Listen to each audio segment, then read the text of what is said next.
Yan, panibagong araw, panibagong buhay. Kaya nandun na naman mga kamamaw. Late na ako mag-vlog.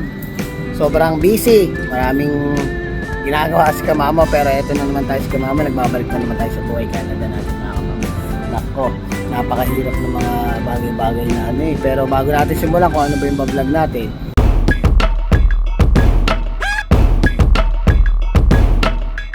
nais ko munang magsalita ng sarili kong opinion when it comes sa mga OFW dito sa Canada. So mga kamamo, kasi isipin mo, when it comes sa trabaho talaga, yung mga Pilipino talaga yung talagang masasabi mo, kumbaga ba sa listahan ng mga trabahador sa buong mundo, Pilipino talaga mga kamamo, kumbaga ba yung namamayagpag when it comes sa pagsisikap, sa kasipagan sa trabaho, sa talagang makikita mo mga kamamo pag sa mga overtime na tinatawag natin eh, Pilipino lagi ang nangunguna dyan pagdating sa mga trabaho ganyan eh, di ba? Siyempre, nandun din yung istorya ng buhay ng mga Pilipino OFW na nagsakripisyo at alam mo yung parang tiniis yung hirap, talagang makasama lang yung pamilya in time, lalong lalo na dito sa Canada. Yun mga kamamo.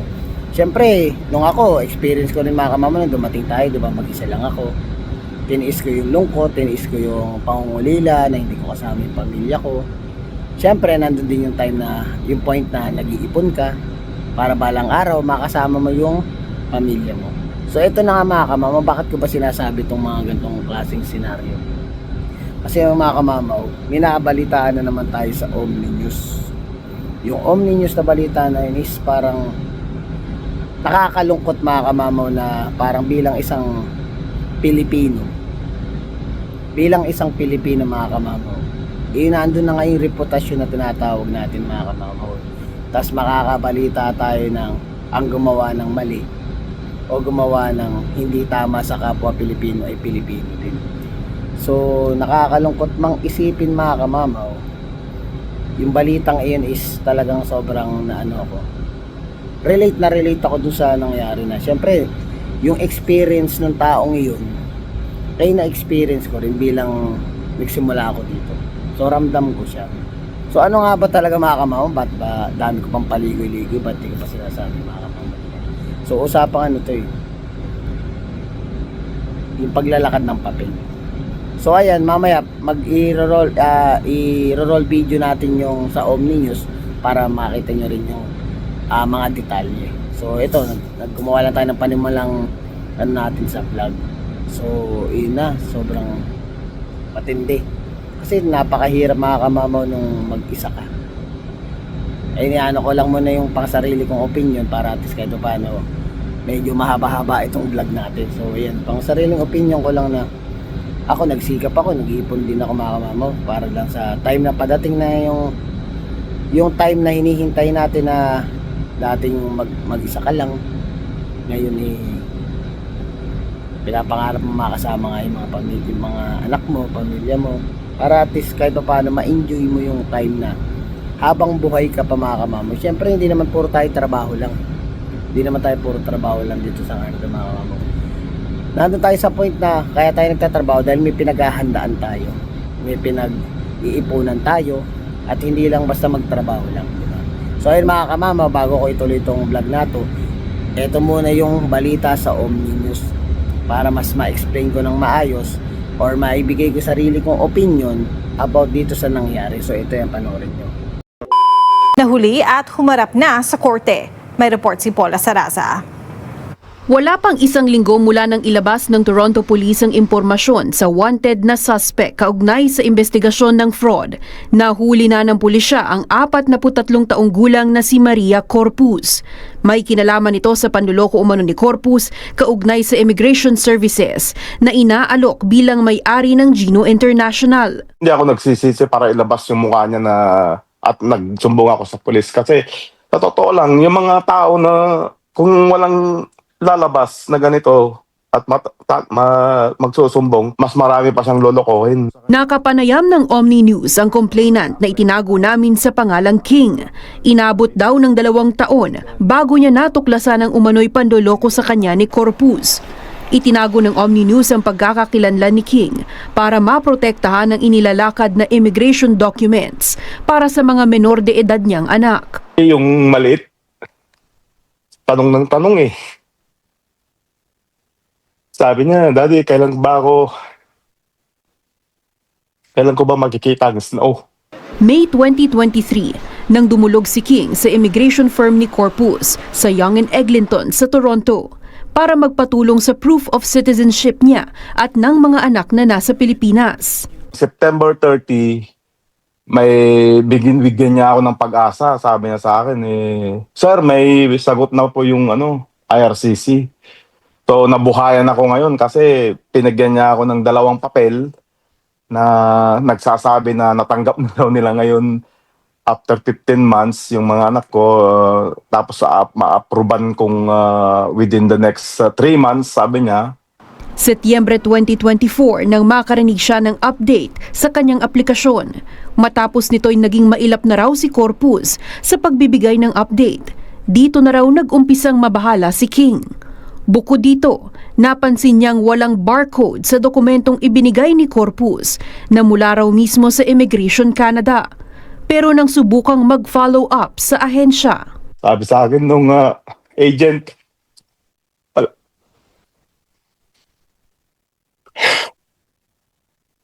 wala daw. Nasa $3,000 ang ibinayad niya kay Corpus, halagang aminadong di na mababawi. Pero bukod kay King, nakausap din ng Omni News ang ilan sa mga nagbayad para sa immigration service ni Corpus, pero tumangging humarap sa kamera. Karamihan, mga caregiver na gaya ni Yang Yang, di niya tunay na pangalan, na umasang makapasok sa inilunsad na caregiver pilot program noong March 2025.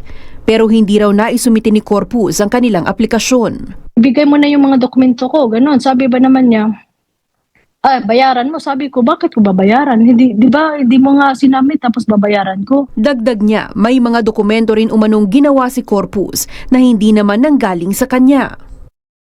Tinanong ko siya, Madam, paano yan, Madam? Wala akong job offer. Ang sagot ni Corpus, Madam, relax, easy lang yan, ako nang gagawa niyan. Paulit-ulit tinawagan ng opisina ni Corpus, pero The customer you are calling is unavailable at the moment. Please try again later. di na aktibo ang number. 4 na beses pang sinubukan ng Omni News makuna ng pahayag ang panig ni Corpus. Sarado at wala ring sumasagot sa opisina niya sa Yonge and Eglinton. Umaasa sina King at Yang Yang na magbigay kooperasyon din daw ang mga staff ni Corpus sa pulisya. Pag narinig na lang may kumatok, tumitigil yung ingay sa loob ng apartment sa opisina niya . Sa pahayag ng Toronto Police sa Omni News, kinumpirmang arestado at nadakip na si Corpus July 8. At una itong humarap sa korte July 9, Miyerkules. Naniniwala ang mga otoridad na marami pang biktima si Corpus at hinihimok na ipagbigay alam ang anumang detalyeng makakatulong sa investigasyon. Paula Saraza, Omni News, Toronto. So ayan na mga kamamaw, napanood nyo na, di ba? Kasi kanina dami ko pang pasakali, pero syempre ayan, magbibigay tayo ng sarili nating opinion kung ano yung naramdaman natin dun sa nangyari. So sobrang nakakalungkot lang mga kamamaw, biruin mo. Mas parang matatanggap mo pa sa naririnig mo sa balita kung sana yung nanloko sa iyo is ibang lahi. Di ba? Bilang isang Pilipino, isipin mo, number 1, ang sinira ng Pilipina ngayon kung ano man nang ginawa niya, which is buti na lang nahuli na siya. And then sana hopefully mayroon pang mga taong lumabas behind dun sa mga nangyari na parang na ano rin sila dun, parang naloko din sila ng agency or yung immigration na Gino ata yung pangalan ng agency na yun, siya pa yung owner. So hindi ko na lang babanggitin yung pangalan ng babae kasi nabanggit na rin naman dyan sa video para hindi ko na ano. Tsaka yung mga kamama, yung picture ni Kuya, tinakpan ko na lang, di ba? Kasi para for safety purposes na lang din, nilagyan ko na lang ng kung ano yung nakita niyo doon, tinakpan ko na lang siya, yun. Nakakalungkot lang mga kamamaw talaga, paulit-ulit si kamamaw. Di ba? Isipin mo, kaya sa susunod mga kamamaw, masasabi ko, mapapayo ko, kung talagang mag-a-apply kayo, maglalakad kayo ng mga papeles, katulad ko ako, noong naglakad ako ng papel, at nagpalakad din tayo sa mga Pilipino, which is talagang ano sila yung kumbaga para sa akin, wala naman ako naging aberya, wala naman ako naging problema, kaya saludo kila Ate Ann Allison, yung mga ano yan, yung mga rehistrado yan eh. When it comes sa mga paglalakad ng mga papel, ayan kay Ed Ryan, ayun dito sa Saskatoon, ay mga kilalang pangalan yan. Kumbaga ba'y subok na. So which is ako, hindi ako dumating sa point na dasal ko na lang at pasasalamat ko sa Panginoon na hindi ako pinabayaan, na napunta tayo sa tamang tao. So yun ang lagi kong na-experience dito sa Canada, na parang hindi lang din sa Canada, kung sa Pilipinas din, parang lagi akong dinadala, may mga pagsubok na dumarating sa akin, pero hindi naman tayo nagmamadali. May times talaga na alam mo yung kahit medyo matagal yung proseso, medyo matagal bago lumabas yung mga bagay na gusto kong mangyari sa akin. Ang pinagpapasalamat ko sa Panginoon dyan sa taas, lagi na akong dinadala sa tamang tao. Minsan may times na problema tayo sa ganitong bagay, bandang huli may darating na makikilala ka ibang tao, and then eventually habang nakikilala mo siya, habang nakakausap mo na, nakakaano mo na, tapos darating ka sa point, maiisip ko na ay parang alam mo yung tipong kailangan mo nung time na ito na may tumulong sa'yo, may darating sa akin. Ganun ang nangyayari sa akin, kaya pinagpapasalamat ko pa rin, sinishare ko din sa inyo na napaka-bless pa rin ni Kamamaw dahil napupunta ako sa tamang tao, which is hindi natin na-experience na biruin mo, gumastos ka na, umasa ka pa. Alam mo yung hirap ng ganoon, parang alam mo yung sinaksa ka na, nasaksa ka pa ng isang beses, gano'n. Pero sana sa mga susunod ay wala nang mangyaring ganoon. So yung sa mga kababayan natin na sana mas maganda talaga, lumaban sila ng patas. Kasi lahat ng mga OFW dito, lahat ng mga yan, lalo pag mga nagsisimula yan, ramdam ko yung mga yan. Alam ko kung gaano kahirap maging mangulila sa pamilya. Alam ko kung paano ipunin yung pera. Sabi nga nila, hindi naman natin pinupulot yung pera, pinagtatrabahuan natin yan. Siyempre yung perang ibinayad niyang iyon, pinag-ipunan niya, hindi niya right away nakuha yung perang yun.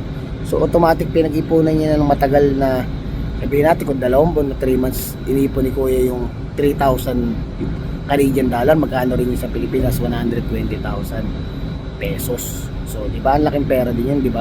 Tapos biglang wala na lang, parang wala, thank you na lang ang nangyari para umano sa ano. Pero hopefully sana mabawi ni Kuya yung perang nagastos niya.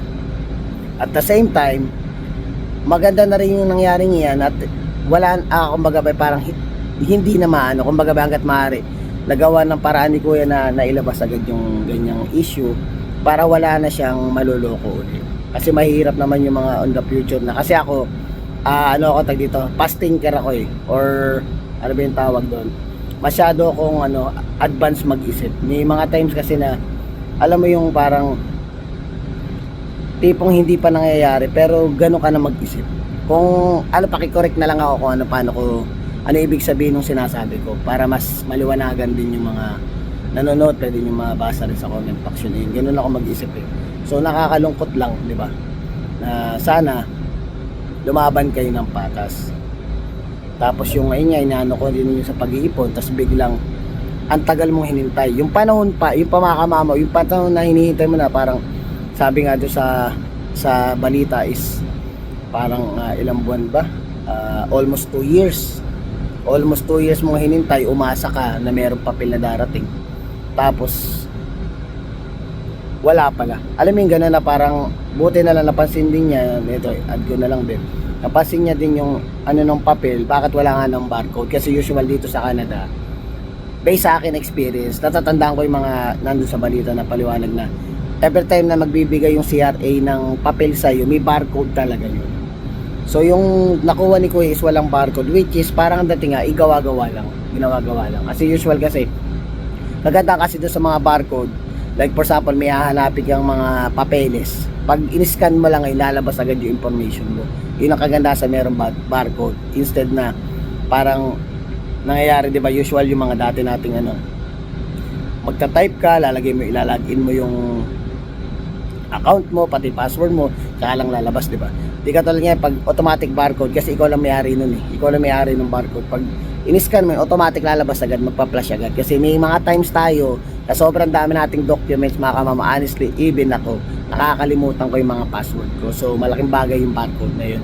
So, which is, yun yung nakatulong sa kanya para makita rin niya na parang may mali dun sa nangyari. So, yun, malaking tulong talaga yun ng barcode na yun. Kaya, yun nga, naiano ko na lang din sa inyo na isi-share ko na lang din sa inyo based dun sa mga bagay na na-experience natin dito sa Canada. So, syempre, sobrang tagal ko rin hindi nakapag-update about dun sa mga nangyayari. Kaso nga, sa Canada, kaso nga lang itong update naman na to is parang hindi ko na lang din pinalagpas kasi baka kahit pa paano makatulong to kung sakaling hindi nyo napanood yung balita sa Omni News, baka itong vlog kong ito is makapag-spread ako, ma-spread ko yung balita na maging aware ang mga tao, lalo na yung mga nag-a-apply ng mga papers dito sa Canada. At least maging aware kayo na make sure yung lalapitan yung tao is alam niyo yung katiwa-tiwala. Mag-ingat din kayo mga kamama dahil hindi niyo naman pinupulot yung pinababayad niyo doon. Alam ko yung pakaramdam na hindi kayo kumakain ng masarap. Alam yung ganun. Alam ko yun. Hindi kayo kumakain ng masarap. Maipon nyo lang to para lang may pambayad sa mga pang-requirements nyo. Na-experience ko yan mga kamama. Ilang taong ko na-experience yan na halos parang itlog, dilata, noodles. Kadalasan nga mga dalarama pang noodles yung kinakain ko dati. Makaipon lang ako. Kaya na kay kuya na hopefully kuya ay makasama mo na yung family mo dito sa Canada. At the same time, magkaroon sana ma-PR ka din at ma-citizen ka. So, yun lang ang yun lang ang hello, and si Molnar. Yun lang yung dasal ko kay kuya na yung senaryong o yung tinatahak mo is na-experience ko yun dati, which is papasalamat tayo sa taas at ginabayan niya tayo. Parang in time, nabigay niya sa atin yung para sa atin, kumbaga ba siguro sabi ni Lord, deserve mo yan. So yan, kaya binigay ko sa iyo yan dahil alam mo yun, syempre yung mga bagay na yan, kasi ako number 1 kasi mga kamamaw, naniniwala ako lagi sa karma. So ako, pag may ginawa ako mali, even na alam mo yung hindi naman talaga totally kasalanan, parang may ginawa ka lang konti sa kapwa mo, parang nakukonsensya ako. Ganun akong mag-isip eh. Kaya ako bilang si kamamaw, pag may nakikita akong mali na parang sa akin na lang to yung pera parang sa sarili ko, pag nakakita ako ng mali na lalo yung mga kasama natin, kaya sa mga naging past mga katrabaho natin, even sa ngayon, pag nakakita ako ng mali na ginagawa sa akin na which is hindi ko ginagawa sa kanila, nakakaramdam ako ng inis. Kasi nga ako, kumbaga ako, patos ako ng mga barney. So gusto ko, di naman natin malalahat ng tao, di natin mapiplease lahat ng tao kung talagang ganun sila. Parang minsan inisip ko na lang, kung hindi nyo kayang magbago, is wag nyo na lang gawin sa akin dahil hindi ko naman ginagawa sa inyo yung bagay na ginagawa nyo sa akin. Kumbaga ba, kung di nyo kaya talagang matanggal sa sistema nyo, is parang pumili na lang kayo ng tao na paggagawa nyo. Ganun, parang ganun yung ano. So, yun lang ang ating vlog ngayon for today, na sana hopefully wala na po sanang ma-scam, wala nang ma-fraud when it comes sa mga paglalakad ng mga papel, dahil ang mga taong ito is paulit-ulit ko sasabihin, naghihirap yan, nagsumikap yan, nagtipid yan para lang sa mga plano nila sa buhay na makuha nila yung pamilya nila dito at makasama nila sa abroad. So maraming salamat sa inyo. Sana nagustuhan nyo yung napakasimpleng vlog na to, at yun, siningit ko talaga tong vlog na to para malaking tulong na rin to sa Filipino community na maging aware sa lahat ng bagay. So maraming salamat. So please don't forget to like, share, subscribe, and hit the notification bell for more updates of my video. See you mga kamamaw.